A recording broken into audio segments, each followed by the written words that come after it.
সহজ পদ্ধতিতে আলু দিয়ে পটল দিয়ে ট্যাংরা মাছের ঝোল রান্না করব। কিভাবে রান্না করব তোমরা প্রথম থেকে শেষ পর্যন্ত পুরো ভিডিওটাকে দেখতে থাকো। এখানে আমি ট্যাংরা মাছ নিয়ে নিয়েছি। ট্যাংরা মাছগুলোকে ধুয়ে পরিষ্কার করে নিয়েছি কেটে। এবার আমি হলুদ দিয়ে দেবো, পরিমাণ মতো হলুদ দেবো আর পরিমাণ মতো লবণ দেবো। তার মধ্যে আবার দিয়ে দেবো দেখো একটু কাঁচা সর্ষের তেল। কাঁচা সর্ষের তেল যদি না দিই মাছগুলো যখন ভাজবো, ভাজার সময় একটু দাঁড়ানো যাবে না, এত ফুটবে। তার জন্য কড়াইতে অল্প করে তেল দেবো। এই বেশি করে একটু তেল দিয়ে মাছগুলোকে আমি মাখিয়ে নেবো, লবণ দিয়ে হলুদ দিয়ে আর কাঁচা সর্ষের তেল দিয়ে। দেখো মাছগুলোকে মাখিয়ে নিয়েছি। এবার এই মাছগুলোকে মাখিয়ে আমি এক সাইডে রেখে দেবো। ওইদিকে লবণ হলুদ মাখিয়ে তেলটা মাখিয়ে কাঁচা মাছটাকে আলাদা রেখে দিচ্ছি। রেখে একটা মিক্সির জার নিয়ে নিয়েছি।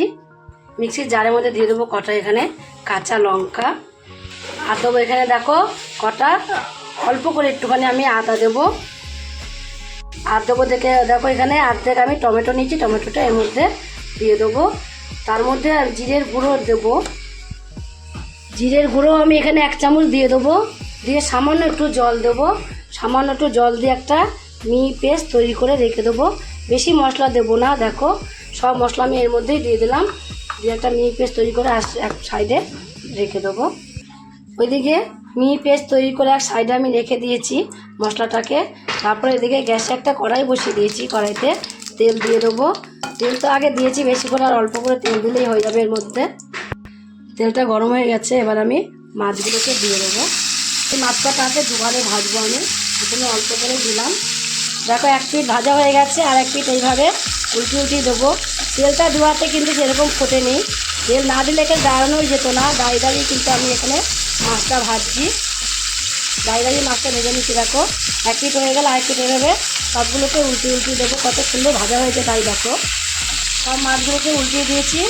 উল্টিয়ে দিয়ে আরেক পিঠও ভালোভাবে ভেজে নেবো। দেখো দু পিঠই মাছগুলো কিন্তু সুন্দর করে ভেজে নিয়েছি।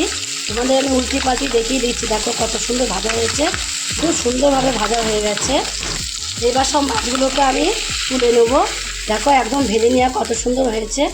তুলে নিয়ে বাকি যে মাছগুলো আছে সেগুলোকে আমি একই রকম করে ভেজে কমপ্লিট করে নেব। সব মাছগুলোকে ভেজে তুলে নিয়েছি। দেখো যে তেলটা আছে সেই তেলের মধ্যে আমি অল্প করে কালো জিরে ফোড়ন দিয়ে দেবো। কালো জিরে ফোড়ন দিয়ে কালো জিরেটাকে একটু হালকা করে ভেজে নেব। হালকা করে ভেজে যেখানে আমি পটল আর আলু কেটে রেখে দিয়েছি সেগুলোকে সব দিয়ে দেবো। যেহেতু বলেছি সহজ পদ্ধতিতে করবো, তার জন্য এর মধ্যে কোনো কিছুই আমি দিলাম না। দেখো শুধু কালো জিরে দিয়েই আমি আলু পটলটা দিয়ে দিলাম। এবার আলু পটলটাকে লাল লাল করে ভেজে নেব। তার জন্য একটু লবণ দিয়ে দেবো, আর দিয়ে দেবো হলুদের গুঁড়ো দিয়ে দেবো অল্প করে। লবণ আর হলুদের গুঁড়ো দিয়ে লাল লাল করে ভেজে নিতে হবে। এখন কিন্তু আমি তোমাদের কিছুক্ষণ পরে দেখাচ্ছি। দেখো এখন একদমই লাল লাল করে আলুগুলোকে আর পটলগুলোকে আমি ভেজে নিয়েছি। ভেজে নেওয়ার পর যে মশলাটা আমি মিক্সির জারে করে রেখে দিয়েছিলাম সেই মশলাটাই আমি এর মধ্যে দিয়ে দেবো। একদম হালকা রান্না করব, তার জন্য দেখো কোনো মশলা এর মধ্যে কিন্তু আমি আর দেবো না। তোমরা দেখলে আমি কী কী মশলা দিয়েছি। এই মশলাটা দিয়েই আমি কষিয়ে নেব। কোনো লঙ্কার গুঁড়ো টুড়ো, কোনো ধনের গুঁড়ো, কোনো কিছুই মশলা দেবো না। যেহেতু হালকা বলেছি করবো আমি একদম মাছের ঝোলটা, তার জন্য আমি অল্প হালকা মশলাতেই করবো আজকে। মিক্সির জারটা ধুয়ে একটু জল দিয়ে দেবো।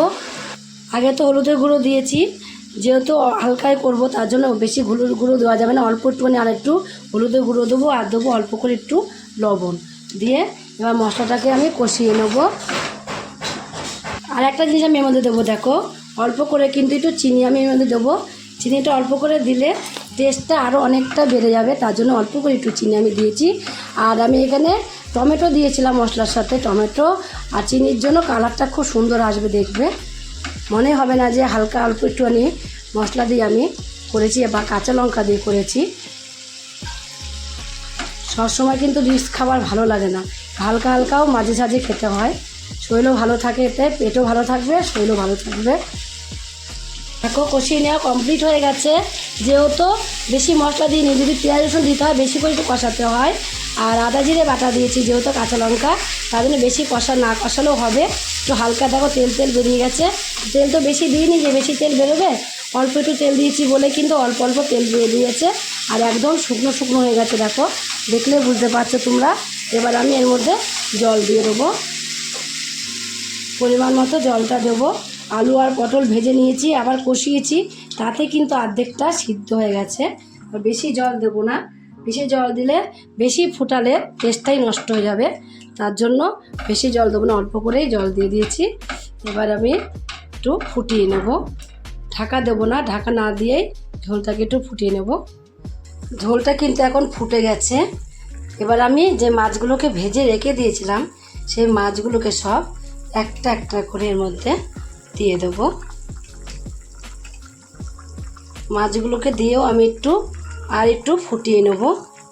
একটু ধনেপাতা যদি হতো খুব ভালো হতো, ধনেপাতা এখন একটু খুব কমই পাওয়া যাচ্ছে, তার জন্য আমি আর ধনেপাতাটা দিলাম না। তোমরা যদি পারো একটু ধনেপাতা দেবে, দেখবে টেস্টটা আরও বেড়ে যাবে, যে মনে হবে না যে এত হালকা তরকারি রান্না করেছি অল্প সময়ে অল্প টাইমের মধ্যে।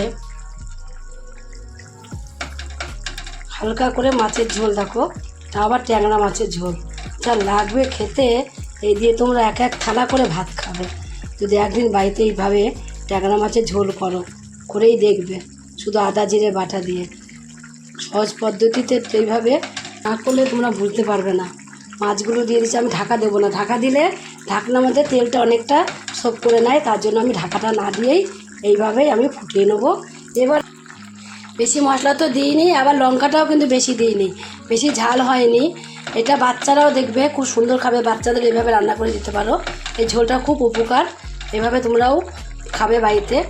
এবার দেখো মানে একদমই কমপ্লিট হয়ে গেছে। এবার নামিয়ে দেবো, নামিয়ে দেওয়ার আগে গ্যাসটাকে অফ করে রেখে দেবো। আগে দেখো একদম কমপ্লিট হয়ে গেছে, গ্যাসটা অফ করে রেখে দিয়েছি, একটু ঠান্ডা হলে আমি ঢেলে নেবো। এইভাবে তোমরা একদিন রান্না করে খেয়ে দেখো, আলু পটল দিয়ে ট্যাংরা মাছের ঝোল হালকা করে একদম। যদি রান্না করে খেয়ে তোমাদের কাছে রেসিপিটা ভালো লাগে, তোমরা যদি ফেসবুক থেকে দেখো ফেসবুকের পেজটি ফলো করে দেবে, যদি ইউটিউব থেকে দেখো ইউটিউবের চ্যানেলটি সাবস্ক্রাইব করে দেবে, পাশে থাকা বেল আইকনটি এটা প্রেস করতে ভুলবে না, তাহলে নতুন নতুন রেসিপিগুলো তোমাদের কাছে তাড়াতাড়ি পৌঁছে যাবে। আমার চ্যানেলে যদি কোনো তোমরা নতুন বন্ধু হয়ে থাকো চ্যানেলে, তাহলে তোমরা সাবস্ক্রাইব করে দিও, সবার আগে তোমাদের কাছে নোটিফিকেশন ঢুকে যাবে। ছোট্ট করে লাইক করো, কমেন্ট করো, অনেক অনেক শেয়ার করো। নমস্কার বন্ধুরা, দেখা হবে আবার পরের রেসিপিতে।